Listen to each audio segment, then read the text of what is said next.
കോട്ടയം തലയോലപ്പറമ്പിലെ ദൃശ്യം മോഡൽ കൊലപാതക കേസിലെ പ്രതിയെ വെറുതെ വിട്ടു. ദൃശ്യം സിനിമയ്ക്ക് 5 വർഷം മുൻപാണ് സംഭവം ഉണ്ടായതെങ്കിലും 2016 ശരീരാവശിഷ്ടങ്ങൾ ഉൾപ്പെടെ കണ്ടെത്തിയത്. സിനിമയ്ക്ക് സമാനമായ രീതിയിൽ മൃതദേഹം ഒളിപ്പിച്ചതും ദൃശ്യം മോഡൽ എന്ന പേരിൽ കേസിനെ വിശേഷിപ്പിക്കാൻ കാരണമായി. എന്നാൽ ദൃശ്യം 2 മോഡൽ ആധാരമാക്കിയാണ് പ്രതിഭാഗം കോടതിയിൽ വാദം നടത്തിയത്. ദൃശ്യം 2ാം ഭാഗത്തെ പോലെ സിനിമ കണ്ട് പ്രചോദിതരായ പോലീസ് ഉദ്യോഗസ്ഥർ കുറ്റപത്രം തയ്യാറാക്കി എന്നതായിരുന്നു പ്രതിഭാഗത്തിന്റെ പ്രധാന വാദം. സിനിമയെ വെല്ലുന്ന സംഭവങ്ങളാണ് ഈ കേസിലും ഉണ്ടായത്. ജി ശ്രീജിത്തിന്റെ റിപ്പോർട്ട്.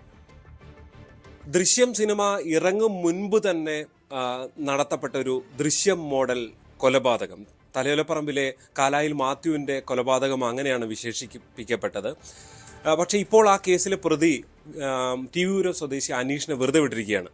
പക്ഷെ ആ കേസിൽ കോടതിയിൽ വാദത്തിൽ ഫലത്തിൽ ദൃശ്യം 2ന്റെ കഥയാണ് ഒരു പ്രേരകമായി വന്നത് എന്നതായിരുന്നു പ്രതിഭാഗത്തിന്റെ കൗതുകകരമായ വാദങ്ങളിലൊന്ന്. ഈ അനീഷിന് വേണ്ടി വാദിച്ച പ്രതിഭാഗം അഭിഭാഷകൻ സിബി ചേനപ്പാടിയാണ് എനിക്കൊപ്പം ചേരുന്നത്. ദൃശ്യം എന്നതാണ് പൊതുവിൽ ചർച്ച ചെയ്യപ്പെട്ടൊരു, എങ്ങനെയാണ് ദൃശ്യം 2 ഇതിൽ എങ്ങനെ വന്നു എന്നാണ് നിങ്ങൾ വാദിച്ചത്? ദൃശ്യം 2 സിനിമയുമായും ബന്ധമെന്ന് പറയുന്നത്, ഇത് 2013 ദൃശ്യം സിനിമ ഇറങ്ങുന്നത്. ഇത് 2008 ഈ സംഭവം നടന്നതായി പ്രോസിക്യൂഷൻ ആരോപിക്കുന്നത്.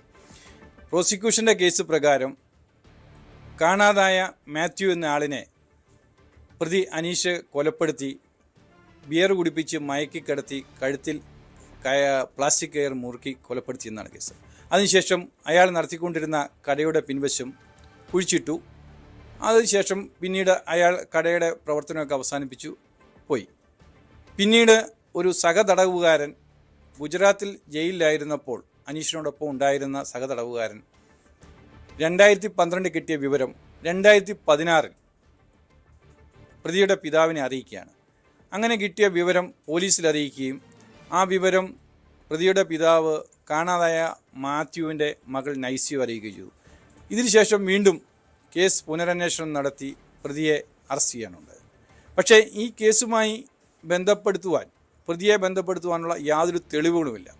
സിനിമയിലെ കഥയ്ക്ക് അടിസ്ഥാനമായി അന്വേഷണ ഉദ്യോഗസ്ഥൻ തിരക്കഥ നിർമ്മിച്ച് അതിൻ്റെ അടിസ്ഥാനത്തിൽ ഒരുപക്ഷെ അന്വേഷണ ഉദ്യോഗസ്ഥരുടെ പ്രശസ്തിക്ക് വേണ്ടിയാകാം, അതല്ലെങ്കിൽ യഥാർത്ഥ പ്രതികളെ സംരക്ഷിക്കുന്നതിന് വേണ്ടിയാകാം, എന്തോ ഗൂഢ ഉദ്ദേശത്തോടു കൂടി തന്നെയാണ് ഈ പ്രതിക്കെതിരെ കുറ്റപത്രം സമർപ്പിച്ചിട്ടുള്ളത്. 2012 ഈ ജയിലിൽ വെച്ച് വെളിപ്പെടുത്തൽ നടത്തുന്നത്. പക്ഷെ പിന്നീട് 3-4 വർഷം കഴിഞ്ഞിട്ടാണ് ഈ തെരച്ചിൽ. അതെന്താണ് സംഭവിച്ചത്? അത് തന്നെയാണ് വിശ്വസനീയമല്ല എന്ന് പറയുന്നത്. കാരണം 2012 പ്രതി സഹതടവുകാരനോട് അങ്ങനെ ഒരു കുറ്റസമ്മതം നടത്തിയിരുന്നുവെങ്കിൽ അയാൾ ഗുജറാത്തിലെ പോലീസിനെ ഒന്നുകിൽ അറിയിക്കണമായിരുന്നു, അല്ലെങ്കിൽ അയാൾ കേരളത്തിലെ പോലീസിനെ അറിയിക്കണമായിരുന്നു. അപ്പം അതിൻ്റെ അർത്ഥം 2012 പ്രോസിക്യൂഷൻ ആരോപിക്കുന്ന പ്രകാരം ഒരു കുറ്റസമ്മതം നടത്തിയിട്ടില്ല. 2016 തന്നെ സഹതടവുകാരൻ അയാളെ ജയിലിൽ നിന്ന് മോചിപ്പിക്കുവാൻ പ്രതിയുടെ പിതാവിന് കത്തയക്കുകയാണ്. അതിന് സഹായിച്ചില്ല എങ്കിൽ കാണാതെ മാത്തിനെ കൊലപ്പെടുത്തിയത് അനീഷാണെന്ന് പോലീസിൽ അറിയിക്കുമെന്നുള്ള ഒരു ഭീഷണിയാണ് നടത്തുന്നത്. അതായത് പ്രതിയുടെ പിതാവിന് തന്നെയാണ് കത്തയക്കുന്നത്. പ്രതിയുടെ പിതാവിനാണ് കത്തയക്കുന്നത്. പ്രതിയുടെ പിതാവിനെ അയക്കുന്നത് ഈ സഹതടവുകാരനെയും പ്രതിയോടൊപ്പം തന്നെ കള്ളനോട്ട് കേസിൽ ഗുജറാത്തിൽ കഴിയുന്ന ജയിലിൽ നിന്നും മോചിപ്പിക്കണമെന്നാണ് അദ്ദേഹത്തിൻ്റെ ആവശ്യം. അതിന് വഴങ്ങാതെ വന്നതിനെ തുടർന്ന് ഒരുപക്ഷെ ഈ സഹതടവുകാരൻ പോലീസിനെ തെറ്റിദ്ധരിപ്പിച്ചുവാകാം ഈ കേസ് ഉണ്ടാകാനുള്ള കാരണം. ഈ 2016 ഈ അസ്ഥി ഉൾപ്പെടെയുള്ള അവശിഷ്ടങ്ങൾ ഈ കടമുറിയുടെ ഭാഗത്ത് നിന്ന് കണ്ടെടുക്കുന്നു. എന്തുകൊണ്ടാണ് ഈ അസ്ഥിയൊക്കെ സ്വാഭാവികമായിട്ട് തെളിവായി വരില്ല? എന്താണ് കോടതി അത് പരിഗണിക്കാതിരുന്നത്? അത് നിയമപരമായി അസ്ഥി കണ്ടെടുത്തത് വിശ്വസനീയമല്ല.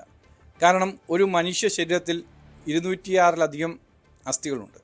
ആകെ കണ്ടെടുത്തു എന്ന് പറയുന്നത് 32 അസ്ഥികളാണ്. ബാക്കി അസ്ഥികൾ എവിടെ പോയി എന്ന് പ്രോസിക്യൂഷന് തെളിയിക്കുവാൻ കഴിഞ്ഞിട്ടില്ല. അതോടൊപ്പം തലയോട്ടി ഉൾപ്പെടെയുള്ള ഭാഗങ്ങളും കണ്ടെടുക്കുവാൻ കഴിഞ്ഞിട്ടില്ല.